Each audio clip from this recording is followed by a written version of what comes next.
Hello guys, welcome to my cooking channel. આજે હું બધા જ મમ્માઓના પ્રોબ્લેમનું સોલ્યુશન લઈને આવી છું.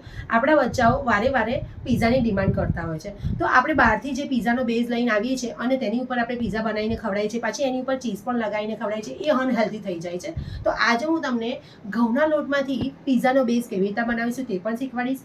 અને બીજું, આપણી પાસે ઓવન પણ ઘણીવાર અવેલેબલ, ઘણી ગૃહિણીઓ પાસે ઓવન પણ અવેલેબલ હોતું નથી, તો આપણે કઢાઈમાં જ પિઝા કેવી રીતના બનાવીશું તે આજે હું તમને શીખવીશ. તો વિડીયોના અંત જરૂરથી જોશો.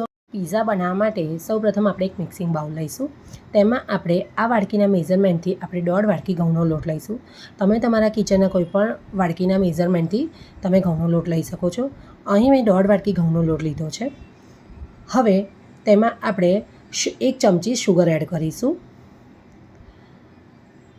તેમાં આપણે 1.5 ચમચી તેમાં આપણે બેકિંગ પાવડર એડ કરીશું. તેમાં પ્રમાણસર મીઠું એડ કરી દઈશું. હવે આ બધી જ વસ્તુને આપણે મિક્સ કરી લઈશું. હવે આ બધી વસ્તુ મિક્સ કર્યા પછી આવી રીતના આપણે જે લોટ મિક્સ કર્યો છે ત્યાં વચ્ચે આવી રીતની જગ્યા કરી દઈશું.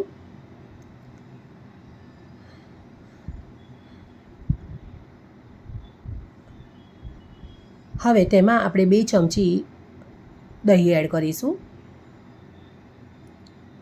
હવે આ જે દહીં એડ કર્યું છે ત્યાં આપણે 1/4 ચમચ જેટલું આપણે તેમાં બેકિંગ સોડા એડ કરીશું.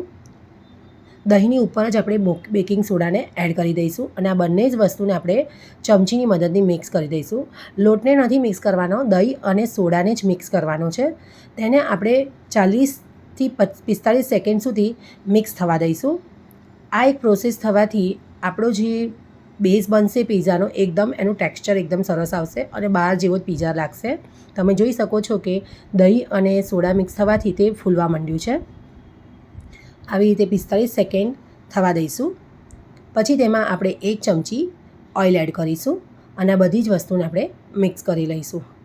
જો નાની નાની વસ્તુઓનું ધ્યાન રાખીને જો આપણે પિઝાનો બેઝ બનાવીશું તો એકદમ સરસ અને બહાર જેવો જ ટેસ્ટ આવે અને ટેક્સચર આવે તેવો આપણો પિઝાનો બેઝ તૈયાર થશે. હવે આ બધી જ વસ્તુને આપણે એકદમ મસળીને મિક્સ કરી દઈશું. તમે જોઈ શકો છો કે લોટ એકદમ હજી મિક્સ થયો નથી.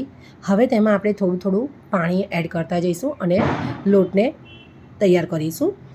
તમે અહીં પાણીની જગ્યાએ દૂધનો પણ યુઝ કરી શકો છો. અહીં મેં 1.5 વાડકી પાણી લીધું છે. થોડું થોડું પાણી એડ કરીશું અને લોટ બાંધીશું. બધું જ પાણી એકસાથે એડ નહીં કરીએ, અધરવાઇઝ શું થશે કે આપણો જે લોટ એકદમ ઢીલો થઈ જશે. આપણે બહુ એકદમ કઠણ પણ લોટ નથી બાંધવાનો અને એકદમ ઢીલો પણ નથી બાંધવાનો લોટ. હજી પણ આપણે થોડુંક પાણીની જરૂર પડશે. એટલે આપણે 1.5 વાડકી પાણી લીધું હતું તેમાંથી આપણે 1/2 વાડકી જેટલું પાણી પડ્યું રહ્યું છે, એટલે અડધી વાડકી પાણી આપણે જરૂર પડી છે. આ રીતે તમે જોઈ શકો છો કે પ્રોપરલી લોટ તૈયાર થઈ ગયો છે. આ રીતનું આપણું લોટનું ટેક્સચર હોવું જોઈએ. હવે તેને આપણે ઢાંકીને 1 કલાક માટે આપણે રેસ્ટ આપીશું. 1 કલાક થઈ ગયો છે. હવે આપણે જોઈ લઈશું કે આપણો લોટનું ફર્મેન્ટેશન પ્રોપર થયું છે કે નહીં. તમે જોઈ શકો છો કે આપણો લોટ એકદમ પ્રોપરલી ફર્મેન્ટ થઈ ગયો છે. જાળી જાળી પણ એકદમ સરસ પડી ગઈ છે. હવે આ લોટને આપણે મસળી લઈશું. તેના માટે આપણે ઓરસિયા ઉપર થોડું ઘી લગાવીશું અને લોટને એકદમ પ્રોપરલી એકદમ મિક્સ કરીને એકદમ લીસો બંધ કરી દઈશું. આ પ્રોસેસ પણ કરવી ખૂબ જ જરૂરી છે, જેનાથી આપણો લોટ એકદમ સરસ લીસો અને એનું ફર્મેન્ટ પણ સરસ થશે. અને પછી આ લોટને આપણે અંદરની બાજુ આવી રીતના વાળી દઈશું.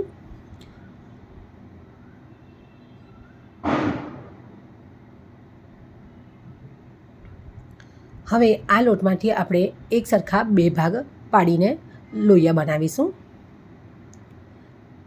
જ્યારે પણ આપણે લોહિયાને ગોળ ગોળ, સામાન્ય રીતે આપણે લોહિયાને ગોળ ગોળ કરતા હોય છે, પણ આને આપણે આવી રીતે અંદરની બાજુ આપણે વાળીને લઈશું. હવે એક લોટમાંથી આપણે વણી લઈશું અને બીજા લોટને સાઈડમાં મૂકી દઈશું. બીજી બાજુ આપણે એક આવી રીતનું જાડું તાસણું મૂકીશું. તેની અંદર આવી રીતનું કોઈ સ્ટેન્ડ તમારી પાસે અવેલેબલ હોય તો તેની ઉપર આપણે મૂકી દઈશું અને જે ડીશની અંદર આપણે પિઝા બનાવવાનો હોય તે ડીશ થોડી જાડી, એટલે મતલબ કે એનું તળિયું થોડું જાડું હોવું જોઈએ. સ્ટવ ચાલુ કરીશું અને તેને ઢાંકીને પ્રીહીટ થવા માટે 10 મિનિટ માટે મૂકી દઈશું. ત્યાં સુધી આપણે આ જે લોહીઓ છે તેમાંથી આપણે મીડિયમ સાઇઝનો પીઝાનો બેઝ વણી લઈશું. પીઝાનો બેઝ એકદમ બહુ પતલો પણ ન હોવો જોઈએ અને એકદમ જાડો પણ ન હોવો જોઈએ. મીડિયમ થીક આપણે પીઝાનો બેઝ રાખીશું. તમે એકવાર જરૂરથી આ પીઝા ઘરે બનાવજો તો તમે બહારના પીઝાને, ડોમિનોઝના પીઝાને પણ ભૂલી જશો, તેવા સરસ બને છે. અને આ પીઝા હેલ્થવાઇઝ પણ સારા છે, કારણ કે આપણે એ ઘઉંમાંથી બનાવ્યા છે. તમે જોઈ શકો છો કે આ રીતની આપણે થિકનેસ હોવી જોઈએ. બહુ એકદમ જાડું પણ નહીં અને એકદમ પતળો પણ નહીં, એ રીતની થિકનેસ આપણે હોવી જોઈએ.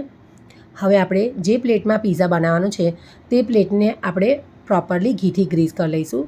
જો તમારી પાસે બટર પેપર અવેલેબલ હોય તો તે તમે યુઝ કરી શકો છો. પ્રોપરલી બધી બાજુથી વ્યવસ્થિત રીતે ગ્રીસ કરી દઈશું ડીશને. હવે ડીશની અંદર આ પીઝાના બેઝને લઈ લઈશું. પીઝા બરાબર પ્રોપર રીતે બેઝ ફર્મેન્ટ થયો છે એટલે એ ધીરે ધીરે નાનો થતો જાય છે. હવે તેને આપણે હાથથી ફેલાવીને થોડો મોટો કરી દઈશું અને છેડેથી આ રીતને આપણે કિનારોને થોડીક જાડી કરી લઈશું કે જેનાથી આપણે પીઝાના બેઝ જ્યારે શેકાઈ જશે ત્યારે એકદમ સરસ લાગશે. તેની ઉપર આપણે પીઝા પાસ્તા સોસ એડ કરીશું.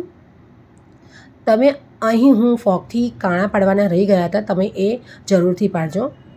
હવે તેની ઉપર આપણે પીઝા બેઝ આવી રીતે પ્રોપરલી એપ્લાય કરી દઈશું. તેની ઉપર આવી રીતના મોઝરેલા ચીઝ આવે છે તે આપણે સ્પ્રિંકલ કરીશું. તેની ક્વોન્ટિટી તમે તમારા હિસાબથી વધતી ઓછી કરી શકો છો. હવે આપણે આવી રીતના લાંબા લાંબા કટ કરેલા કેપ્સિકમને તેની ઉપર મૂકી દઈશું. તમે અહીં લાલ અને યલો બેલ પેપરનો પણ યુઝ કરી શકો છો. તે પણ આવી રીતના લાંબા લાંબા કટ કરીને લગાવી શકો છો. મેં ટામેટાનો પણ અહીં યુઝ કર્યો છે, પણ ટામેટાનો અંદરનો જે ભાગ હોય છે તેને કાઢી લઈશું અને બહારની સ્કીનવાળા જે ભાગ હોય છે ત્યાંથી આવી રીતના લાંબા લાંબા કટ કરી અને તેને પણ આપણે પીઝામાં યુઝ કરી શકીએ છીએ. બને ત્યાં સુધી આ પીઝાને હું હેલ્ધી બનાવવાનો યુઝ કરું છું, એટલે મેં અહીં કોર્ન્સનો પણ યુઝ કર્યો છે. તમે અહીં પનીરનો પણ યુઝ કરી શકો છો, ઓલિવ્સનો પણ યુઝ કરી શકો છો. આવી રીતના કોર્નના દાણાને પણ આપણે છૂટા છૂટા સ્પ્રિંકલ કરી દઈશું. હવે તેની ઉપર મેં ચીલી ફ્લેક્સ સ્પ્રિંકલ કર્યો છે. ચીલી ફ્લેક્સની ક્વોન્ટિટી તમે તમારા હિસાબથી વધતી ઓછી કરી શકો છો. હવે આપણે થોડો ઓરેગાનો સ્પ્રિંકલ કરીશું. તમારી પાસે અહીં મિક્સ હર્બ્સ હોય તો તેનો પણ તમે યુઝ કરીને સ્પ્રિંકલ કરી શકો છો. અને થોડોક મેં મારો ટેંગી ટેસ્ટ આપવા માટે તેની ઉપર ચાટ મસાલો સ્પ્રિંકલ કર્યો છે.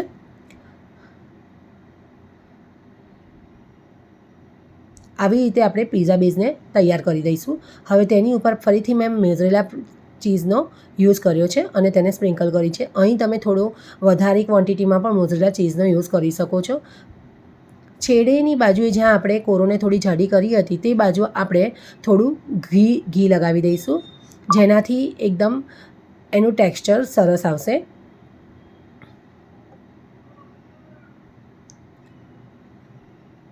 હવે આપણે જે પ્રીહીટ કરવા માટે મૂક્યું હતું તે આપણે ખોલી અને જે પીઝા આપણે તૈયાર કરીને મૂક્યો છે તેને આપણે બેક કરવા મૂકી દઈશું. અહીં આપણે એકદમ મીડિયમ તાપ ઉપર, નહીં એકદમ ફાસ્ટ અને બહુ એકદમ લો, મીડિયમ તાપ ઉપર આપણે તેને 15થી 20 મિનિટ માટે થવા દઈશું.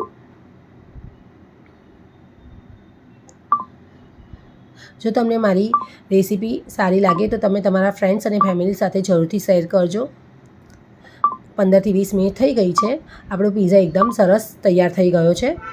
હવે આપણે તેને બહાર કાઢી લઈશું. ગેસને બંધ કરી દઈશું. તમે જોઈ શકો છો કે પણ નીચેનું પણ એકદમ સરસ એવું ટેક્સચર આવ્યું છે અને સરસ એવો સીજી ગયો છે. હવે આપણે તેને કટ કરી લઈશું.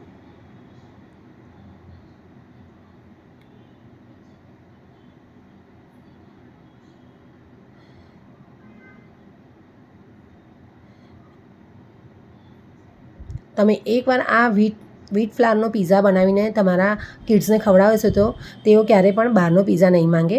તેને આપણે સર્વિંગ પ્લેટમાં લઈ લઈશું. તો તૈયાર છે આપણો એકદમ ટેમ્પટિંગ, માઉથ વોટરિંગ એવો વ્હીટ ફ્લાવર પીઝા.